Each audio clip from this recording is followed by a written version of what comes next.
सर्वप्रथम सर्वांना दिवाळीच्या खूप खूप शुभेच्छा। येणारी दिवाळी तुम्हा सर्वांसाठी सौख्याची, समाधानाची आणि भरभराटीची जावो। श्री स्वामी समर्थ। तुम्हा सर्वांचे आपल्या यूट्यूब चॅनलवरती मी अगदी मनापासून स्वागत करते। तुमच्या मनातील सर्व चांगल्या इच्छा स्वामी महाराज पूर्ण करोत हीच स्वामींच्या चरणी प्रार्थना करते आणि आजच्या व्हिडिओला सुरुवात करते।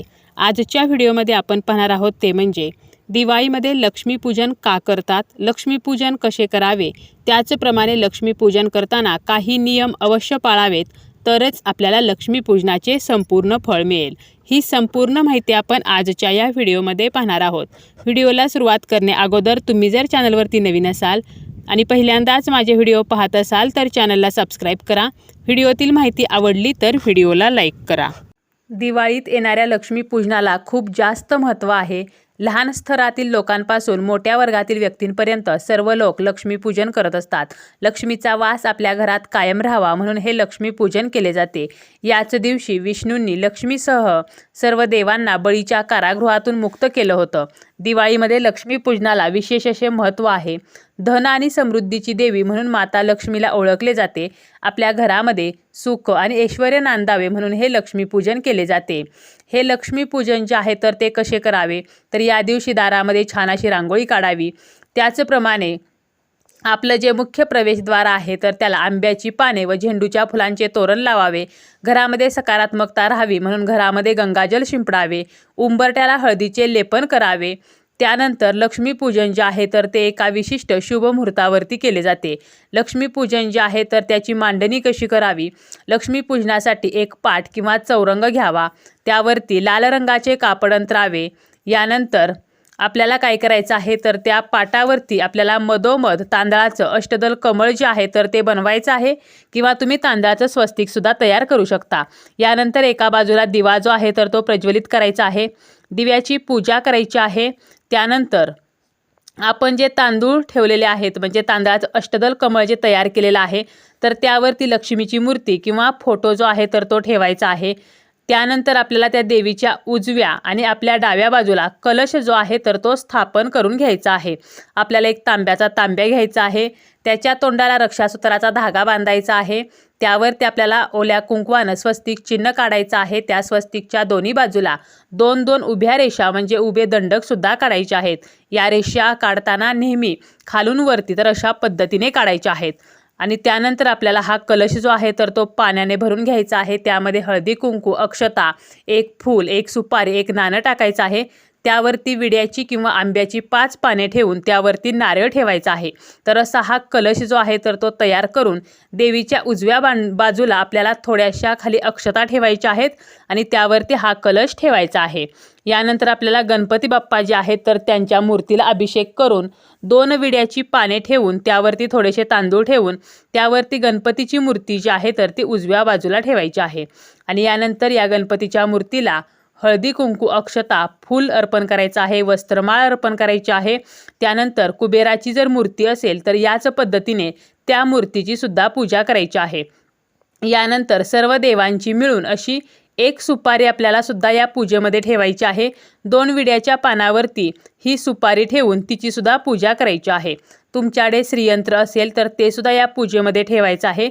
यानंतर एक नवीन वही आपल्याला घ्यायची आहे आणि ही वही जी आहे तर हिची सुद्धा पूजा करायची आहे। यानंतर जी केरसुणी आहे तर हिला सुद्धा लक्ष्मीपूजनामध्ये खूप महत्त्व आहे।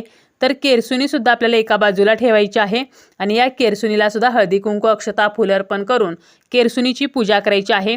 तसेच आपले जे पैसे आहेत, दागिने आहेत तर ते सुद्धा या लक्ष्मीपूजनामध्ये ठेवून त्यांची सुद्धा पूजा करायची आहे। यानंतर छोट्या छोट्या मातीच्या ज्या सुगड असतात म्हणजे मातीची मडकी तर त्यामध्ये नाणे भरायचे आहेत। म्हणजे बघा आपल्याला जी काही चिल्लर असेल तर ती यामध्ये भरायची आहे आणि त्यामध्ये आपल्याला लाह्या ज्या आहेत तर त्यासुद्धा भरायच्या आहेत, बत्ताशे भरायचे आहेत। आणि त्याप्रमाणे तुम्ही जे धान्य आहे तर त्या धान्याने सुद्धा या सुगडी ज्या आहेत तर त्या भरून घेऊ शकता। आणि अशा सुगड ज्या आहेत तर त्यासुद्धा आपल्याला या पूजेमध्ये मांडायच्या आहेत आणि त्यांची सुद्धा पूजा करायची आहे। तसेच या पूजेमध्ये फळे ठेवायची आहेत। माता लक्ष्मीची आपल्याला आरती करायची आहे, श्रीसूक्ताचं पठण करायचं आहे। यानंतर घरातील सर्वांनी माता लक्ष्मीला हळदी कुंकू, अक्षता, फुले अर्पण करायची आहेत आणि प्रार्थना करायची आहे आणि नमस्कार करायचा आहे। यानंतर पुरणपोळी तसेच दिवाळीचा जो फराळ आहे, त्याचप्रमाणे लाह्या, बत्ताशा, तर यांचा नैवेद्य जो आहे तर तो दाखवायचा आहे. आपण ज्या ठिकाणी लक्ष्मीपूजन केलेलं आहे तर त्या पाटाभोवती किंवा पाटाच्या समोर आपल्याला पंत्या ज्या आहेत तर त्या ठेवायच्या आहेत. किमान 5 पंत्या तरी ठेवायच्या आहेत.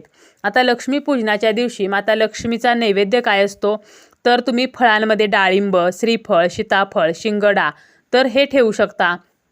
त्याचप्रमाणे मिठाईमध्ये केसर भात असेल, तांदळाची खीर, हलवा तर हे पदार्थसुद्धा माता लक्ष्मीला आवडतात. त्याचप्रमाणे बत्ताशा असतील, लाह्या असतील, पुरणपोळी तर हा नैवेद्यसुद्धा लक्ष्मीपूजनाचा खास नैवेद्य मानला जातो. लक्ष्मीपूजनाच्या दिवशी लक्ष्मी जी आहे तर ती सर्वत्र संचार करते.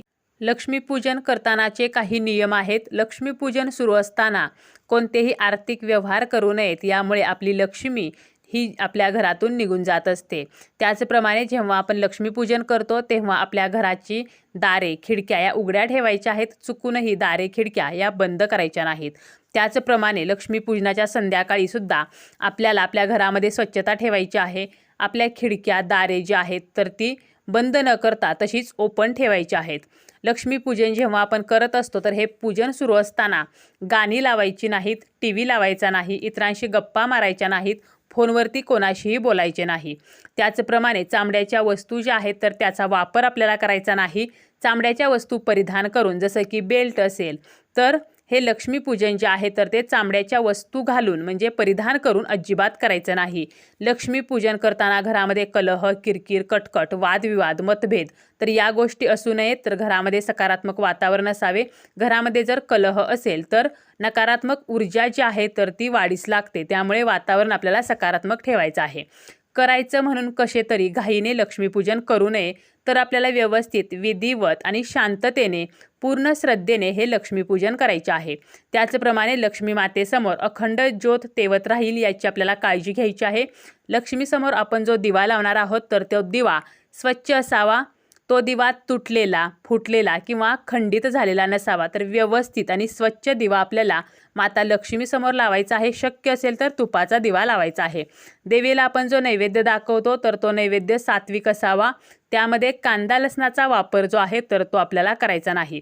पूजेसाठी आपण जे जे काही साहित्य वापरणार आहोत तर ते सर्व साहित्य व्यवस्थित, सुस्थितीत आणि स्वच्छ असावे. पूजेमध्ये आपण जी फुले वापरतो तर ती वाळलेली, सुकलेली नसावीत. ताज्या फुलांचा, ताज्या पानांचाच आपल्याला वापर करायचा आहे. त्याचप्रमाणे लक्ष्मीपूजन जे आहे तर यामध्ये केरसुणी जी आहे तर ती आपल्याला उभी अजिबात ठेवायची नाही. व्यवस्थित आपल्याला आडवी केरसुणी जी आहे तर ती ठेवायची आहे. केरसुणी ही आपल्याला या लक्ष्मीपूजनामध्ये ठेवायचीच आहे. अन्यथा लक्ष्मीपूजन जे आहे तर ते अपूर्ण मानले जाते. लक्ष्मीपूजन करणारी जी व्यक्ती आहे तर पूर्ण श्रद्धेने त्या व्यक्तीने हे लक्ष्मीपूजन जे आहे तर ते करायचे आहे. कोणाचाही अपमान आपल्याला करायचा नाही, कोणालाही वाईट साईट बोलायचं नाही. आपल्या दारामध्ये जर या दिवशी कोणी आलं तर त्याला रिकाम्या हाती न पाठवता काही ना काहीतरी खायला वगैरे द्यायचं आहे.